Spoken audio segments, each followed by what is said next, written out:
हा. नमस्कार, मी समीक्षा खोत मुंबईवरून आली होती. गेल्या वेळेला आपल्या इकडे नाशिकला आम्ही इथे दिलं होतं. संजय बोडके सरांचं नाव आहे. त्यांना ग्रो मॅजिक आणि भूवस्त्र दिलं होतं. तर त्यांनी त्यांच्या प्लॉटमध्ये यूज केलं होतं फ्लावरला. तर आपण त्यांच्याकडून जाणून घेऊ की एक्झॅक्ट काय त्यांना रिझल्ट आला आणि काय त्यांच्या तोंडूनच आपण ऐकू. कारण मी सांगण्यात अर्थ नाही, कारण आमची कंपनी, आम्ही स्वतः आमचे चांगलंच सांगणार आहे. तर आपण भाऊंची ओळख करून देते. संजय बोडके सर आहे, त्यांचं नाव आहे. नाशिकला राहतात. नमस्कार मॅडम, हं. माझं नाव संजय बबन बोडके, गाव दारणा संगीत, तालुका निफाड, जिल्हा नाशिक, गावची माजी सरपंच. मॅडम, मी तुम्ही सांगितल्याप्रमाणे हा. एकरी 2 किलो बोलले होते तुम्ही मला. हा. तर मी आता सध्या दहाच पांड म्हणजे दहाच पांड शेती ही, त्याला मी अर्धाच किलो वापर केला. अर्धाच किलो वापरला? हो, अच्छा. अर्धाच किलो वापर केला हा. आता. हा. आणि नंतर दुसऱ्या प्लॉटला म्हणलं बघू, परत ट्राय करू. पण अर्धा किलो वापरल्यानंतर तुम्हाला किती त्याचा रिझल्ट आला? म्हणजे त्याच्यात वाढ बीड झाडाची हा. जी जी ह्या दिवसाला जी अशी वाढ नाही राहत, ती अपेक्षा आहे का हे पूर्ण झाड व्यवस्थित झालंय अच्छा. आणि वाढ पण समाधानकारक झाली. अच्छा. नाही तर ह्या दिवसामध्ये उन्हाळ्यामध्ये ही जी व्हरायटी आहे 764, एवढी बरोबर. वाढ नसते या झाडाला. हा. परंतु मग तुमच्या त्या भूवस्त्र यांनी आमची समाधानकारक वाढ झाली. रिझल्ट चांगला म्हणजे भेटला आम्हाला. उत्पन्न कमी वापरलं आणि खर्चामध्ये उत्पन्न जास्त आलं, असं क्वालिटी तुमचं चांगली, म्हणणं आहे? रिझल्ट चांगला भेटला आम्हाला. अच्छा. हा. समाधानकारक चांगला रिझल्ट आला. भेटला. आणि फ्लावर एक किती किलोचा झाला? मागच्या 3 किलोचा झाला ना? हा, साधारणतः 2.5-3 किलोचा गड्डा. आणि किती नग आले, म्हणजे किती आले? मी साधारणतः 8,000 काढी लावली होती. अच्छा. त्याच्यामध्ये माझी फक्त 800 काडी फेल गेली. अच्छा. म्हणजे माझे जवळजवळ 760 वजे निघाले माझे एक अर्ध्या एकर मध्ये. 7,200 आले ना काहीतरी तुमचे? 7,000 काडी, 8,000 काडी लावली होती मॅडम. लावली होती. त्याच्यामध्ये 760 वजे निघाले. म्हणजे एका वजामध्ये आमचे 10 गड्डे असतात. अच्छा. अच्छा. हा, 10 वजे म्हणजे आमचे 100 नग झाले त्याच्यामध्ये.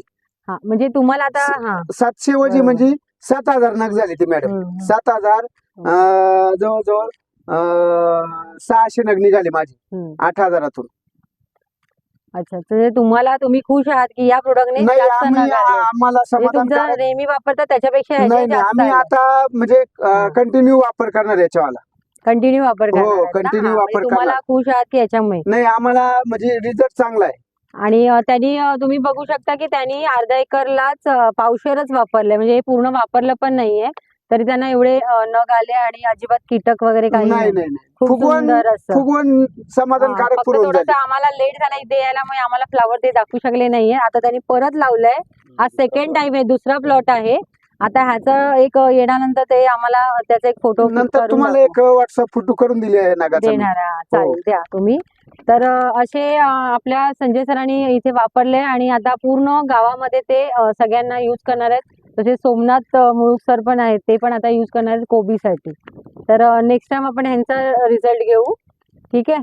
अजून तुम्हाला काय बोलायचं आहे आपल्या शेतकरी बंधूंना की हे प्रोडक्ट बद्दल? नाही, मी सर्वांना विनंती करतो शेतकऱ्यांना का बुवा आपण काहीतरी नवीन बदल केला पाहिजे. इतर रासायनिक खतापेक्षा नवीन शेती करता, नवीन सेंद्रिय खताचा नवीन वापर केला पाहिजे.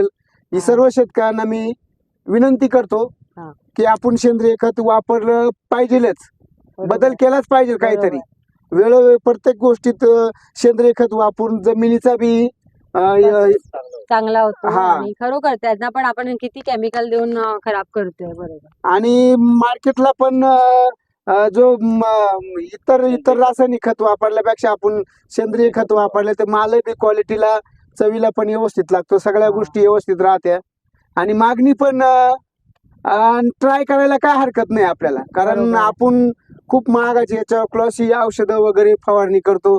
जर आपलं कमी पैशात जर चांगलं उत्पन्न निघालं तर आपल्याला वापरायला कुठल्याही प्रकारची अडचण नाही. अच्छा. तर असे संजय सरांचा तुम्ही रिझल्ट बघितला आहे. तर आपण आणि आज त्यांचे चेअरमॅन सोसायटीमध्ये सुद्धा हे प्रोडक्ट यूज करणार आहेत सगळेजण. तुम्ही बघू शकता सोमनाथ सर पण वापरतात. नेक्स्ट टाइम आपण सोमनाथ सरांचा व्हिडिओ घेऊया कशासाठी वापरणार ते.